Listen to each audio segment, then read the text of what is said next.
What's going on, everyone? This is the Eagle Sports Crew. I'm Travis Brown, Robert Cessna, sports editor, Alex Miller, quality control analyst for the Eagle in the sports department. We're here because it's a big day. It's quarterback naming day. Today, Jimbo Fisher named Haynes King, the freshman, the second-year freshman out of Longview High School, as the starter for the Kent State game. Well, let's just start with this. Haynes King was my pick to get the starting role for the Aggies. Cease, Alex, was he your front runner, or did you think it was going to be Zach Calzada? I had it on King. So did I. I was thinking it was going to be King pretty much all along. For sure. Well, I got a chance to talk to Haynes King's dad, John King, who is the head coach of the Longview Lobos. And here's a little bit about what he had to say about his son getting named QB1. I guess just going back, what have you seen and heard about from your son that has been some of his biggest developments from his year and a half at A&M now so far that you can see? Well, I just think being tutored on Jimbo, just the intricacies of playing the quarterback position, understanding situational football, the mechanics, and, the overall picture of what it is, the run game checks. I mean, there's a lot of things he's been he was exposed to before he got there, but I mean, the finer parts of it, and all that stuff is where he's really developed that. I know, of course, you're not in the locker room with the A&M people, but you've probably had a conversation or two with Jimbo. What did you glean as kind of the things he looks for most in a quarterback that maybe Haynes is separated himself with?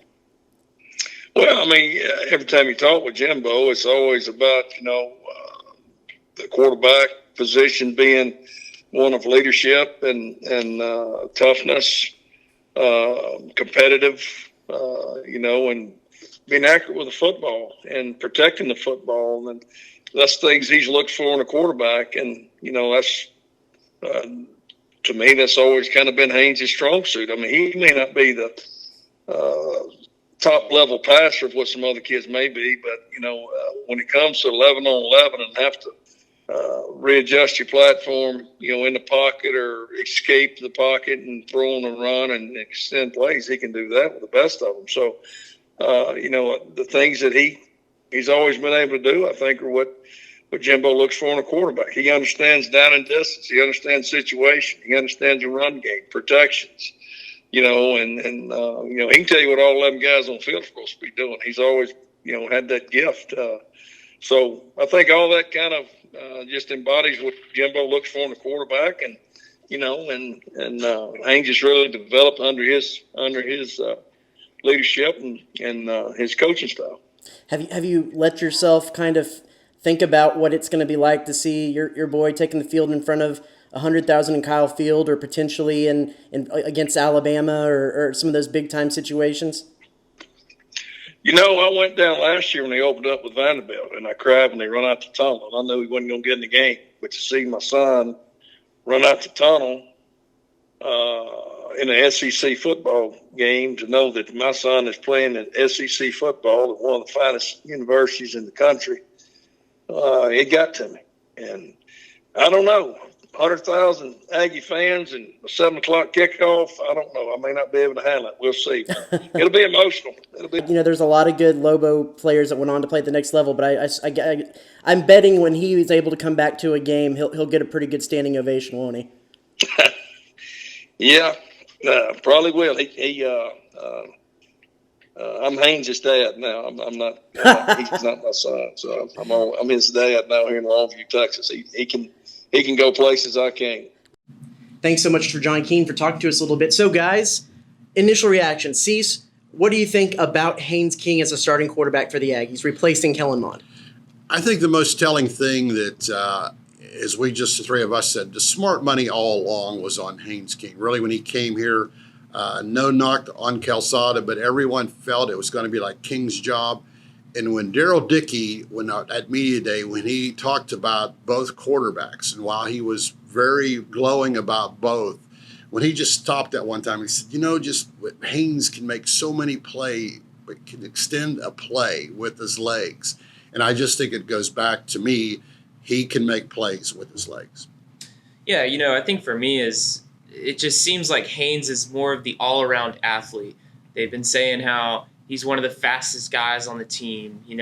The background, we just heard from his dad, he won a state championship at Class 6A. That's the highest level in Texas. He's got championship pedigree. He's got the coaching background. And in Jimbo's offense, you need a guy who's going to be able to get in there and get going and kind of master and control that offense. It took Kellen a while, but once he did, you really saw Kellen's IQ really lead and kind of propel that offense to the next level.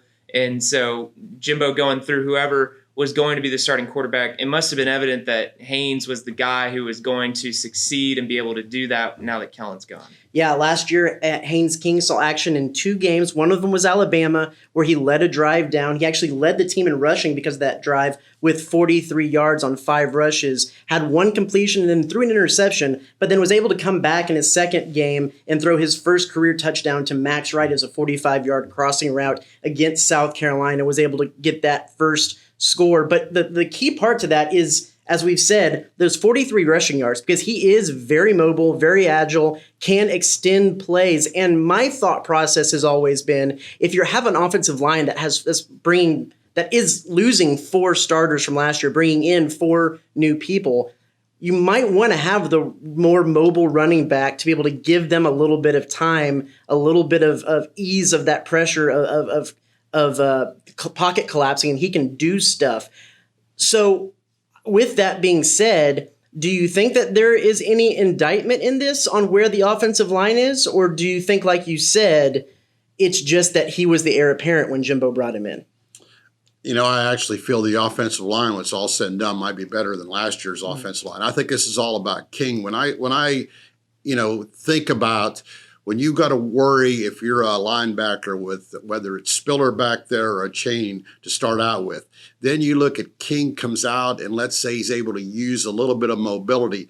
We know Weidemeyer is so dangerous in the middle field. Now A&M's got Caleb Chapman back. You come outside, you throw it 40 yards. The options with King's legs, again, comes back to me like, oh my gosh, this offense could be so lethal where he almost gets tackled and then you could hear the band playing. Mm-hmm, mm-hmm. What about you, Alex? What do you think? Yeah, I'm with Cease. I think this is all about Haynes King.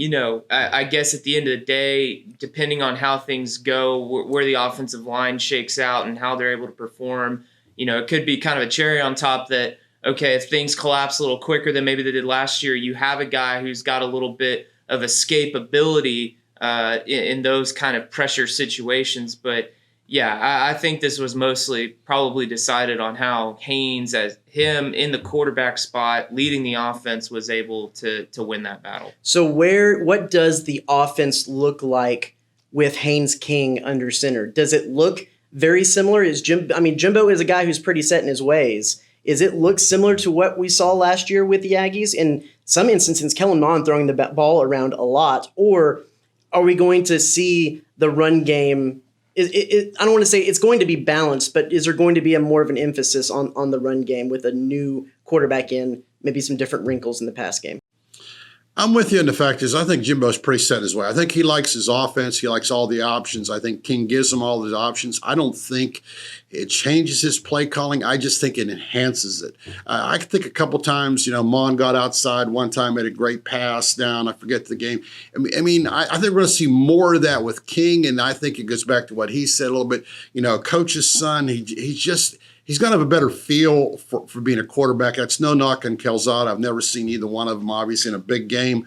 But I just think, when your dad was a quarterback, when you were raised in football, that's what Jimbo lives and breathes to call games. And I think King's just going to be an extension of him. Yeah, I think this offense is going to look pretty similar in a lot of ways.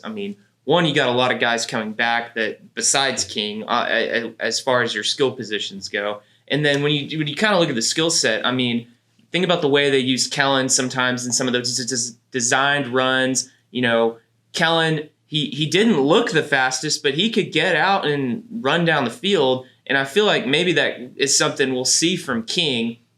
Maybe something we see a little bit more is some of that downfield passing. But But I think that has more to do with what A&M's got at receiver than what Kellen was able to do, or with what King will be able to do. I think that is something that maybe we might see a little different this season. So, guys, now that we talked a little bit about what the quarterback looks like, this is fall camp's last week, wrapping up going into game week. What is it so far that has stood out to you about what we've seen in practice so far? Cease? I guess two things. I don't think I've seen Wiedemeyer drop a ball that's thrown to him. I mean, his hands to me, and it's just like the ball just disappears. I mean, the guy, we all know he is so good. And then watching the offensive linemen, I think they're going to be able to move a lot of those offensive linemen around. I wouldn't be surprised to see some of those freshman guys get in there. I just think the offensive line, when it's all said and done, might be 6-7 games into the season. I think it might be better than last year's offense. Could be. In that regard, I think, and y'all can help me out. I'm not even going to look at you. You can help me out for the pronunciation of Aki Ugambiwi. Oh, man. Number 74. Yes. Yes. We'll get it right when the season comes up. But he has really stood out. And there have been a lot of rotation, a lot of guys trying different things. Some guys kind of might have been banged up. He has been there almost every day in some position. I think he's going to be a standout guy to watch on the offensive line. Alex? Yeah, no, I think him, and I think you're seeing the emergence of Layden Robinson, who kind of had some moments last year filling in at that guard spot. You know, I'm thinking that this transition might be a little better for the Aggies. The thing that stood out to me is the size across the board. You finally seeing the size trickle down to that second and third team, and A&M looks the part of more of a team like an Alabama or like an LSU. That's something that maybe they haven't really had that depth and size. They've had some really good players, but once you get down to that second and third team, that's what I've really noticed. Like, wow, these guys are huge. You know, the other thing, one guy that's really stood out to me is Keith Brown. Mm-hmm. You see him running drills. You can see the explosiveness and the athleticism. You know, we go to the open practice. You see him make a couple of plays. I'm curious how long it might take him to be able to get inserted into the offense. Curious if it kind of turns into like how Anais Smith was used his freshman year, where, okay, this is a guy with a lot of potential, hasn't quite grasped the offense yet, which would be understandable having heard how complex Jimbo's offense is. But I wouldn't be surprised if in the middle or the later half of the season we start seeing him getting sprinkled in there here and there, especially if Anais Smith needs a breather, and we see him bust a 20, 30-yard play potentially, because I think he's got some of that athleticism that he could do that as soon as this year. Yeah, I'm excited to see maybe what he can do on special teams, like you said. If you would have asked me my take on this before today, yeah, thanks. Before today, it was going to be the fact that Haynes King had not been as accurate as I thought he would be for someone who was the front runner in my mind. But that being said, he's throwing to these quarterbacks are throwing to sometimes younger wide receivers, sometimes guys who don't know the route trees and the routes yet, some guys who make mistakes, and it's not necessarily all on the quarterback when the ball hits the turf in practice. They're also going against air. Sometimes guys can turn it up. Calzada definitely has always been the more accurate guy from what we've been able to see, but there's just a little bit more in the tool belt with Haynes King, and I think that's one of the reasons why I leaned in that direction. And I just want to always emphasize one thing when I write or talk. Let's remember that, to me, Kellen Mond took over a Volkswagen. He turned it in like an Audi, and now King's taken over a Rolls-Royce type, a Bentley type. I mean, he's taken over a finished product everywhere else. And that means a lot. And, I don't think Mond will ever get credit for what he did, because now the program is further down the road. That team in all positions is further down the road. Mm-hmm. Yeah, a lot of it just might have to do, and Jimbo Fisher talks about this a lot, the guy who's the leader and the guy who can manage the offense. And that with what they have at running back, with what they have at tight end, a lot of it might just be managing the offense and taking care of the ball. And also, with this team now, I feel Jimbo can take chances because the defense is so good. A turnover won't kill this team now. I believe one turnover, like, oh my gosh, they're going to lose the game. No, their defense is going to go out and stop them. I mean, you might turn it over your own 30, and they might even miss a field goal because the defense is so good. It's all the parts to me. Yeah, the depth all the way around is another thing that stood out, especially at the The defense, just defense all around. We know where everyone's going to play, minus basically one linebacker, and it's going to be probably Andre White or Edrin Cooper or Chris Russell, one of those three guys who are going to rotate in. The defense is set, which is something that, at least as long as I've been here, either side of the ball, it hasn't been that set like they have this season, and it's like you said, it's going to be a strong suit. I just think once again is, if you're King, Christmas came early. I mean, whoever the quarterback was. I mean, you're you walk in, you're a newcomer, but you're taking over the 6th ranked team in the country, and some people can say, man, they could be 5th or 4th or whatever. Pretty good situation to wait 1 year if you're King and now you're quarterback. I think the biggest thing that I want to see is King take ownership of the offense. It was very clear last year that Kellen Mond had ownership and had control and had direction of that offense, and that was a big part of why they had so much success. Now you have a guy who's coming in with a lot of guys who had been used to Kellen's kind of leadership and playing with him. Now they need Haynes King to step up and be that guy for A&M. And reading more into it than we probably should, but that's what we do, and that's this part of the year is going back to the first availability we had this fall, I believe, when we were talking to Isaiah Spiller, and he just dropped out there that, when we're back there in Haynes' leading, or he just threw out Haynes as the only name. That was good. And good. whether according to Jimbo and according to John King, that they were told yesterday what the final decision was, but it seemed pretty evident to the players, at least Isaiah Spiller, who the front runner was. And then Isaiah, within 2 minutes, when he talked about the quarterbacks, he specifically mentioned both names real quick because he realized what he'd done, and that also tells you the maturity of Spiller and everybody else on the team. Right. So let's finish it off with this, something a little bit fun here. Because probably for the first time, well, of course the first time in A&M's history, the first time in Jimbo Fisher's history, he made what could be a 5-figure or 6-figure decision when it comes to NIL situations. Because whoever was going to be that starter, I bet you Haynes King has gotten a few DMs in his Twitter and a few text messages on his phone. What does that look like now from y'all's perspective when you have these major positional battles, and what that can mean for the pocketbook? I think without a doubt, I'm just waiting to see, because it's going to take a year, 2 years down the road to see what this does. When Bryce Young out of Alabama is getting $1 million, when you're out recruiting these guys, it is going to matter. And it's going to matter if you're an offensive lineman, if you can go here and get $10,000, or I can go here and get $100,000. So, which one are you going to go? And we're going to see it not right away, because we don't know where the market is. How much is Bryan College Station and Aggies going to pay for NIL? How much is Alabama? How much is LSU going to play? It's going to matter, because these guys are not going to say like, hey, baby, show me the money. Mm-hmm. It certainly doesn't hurt a guy like Haynes King to have a name like King. You can do a lot of things with that. Yeah. But that's a really good point that I haven't even really thought of. Oh yeah. Or A&M's first college underwear model for Haynes.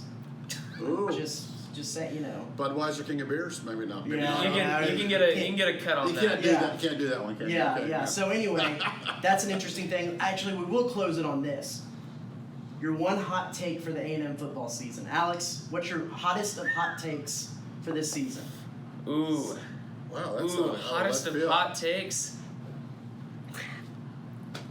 A&M will make the playoff. That's a pretty hot take. A&M will make the playoff, even if they don't make the SEC championship. Let me see your right hand. No. Okay. See. I mean, I don't know if I have a hot take right now. That just took me off guard.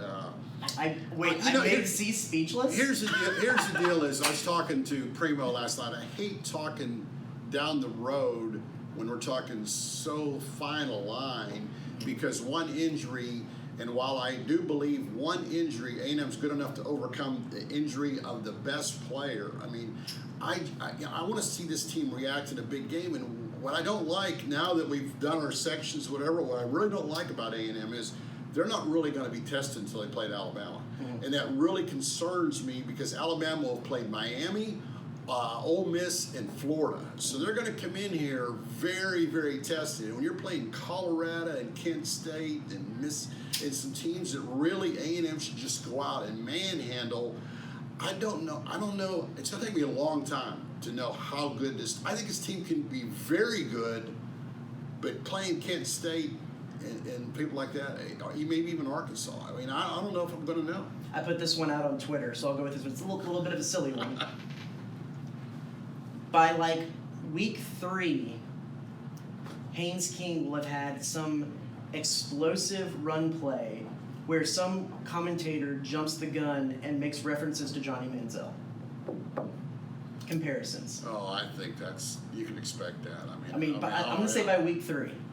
Man, it might be. You might week 1 It in the might be first the quarter. first week. That's fair. I mean, come on, we're talking about electronic guys. I mean, they're writing that down. Did he look? That's the Heisman pose. You know, Okay, come you're on, right. You're right. come on. Maybe week one. Maybe we did it. We beat him to it. There you go. Anyway, well, everyone, thanks so much for joining us. Also on the My Aggie Nation podcast, we're multi-platform today, so thanks for listening if that's where you're consuming this today. We'll be back next week. It's game week. maybe.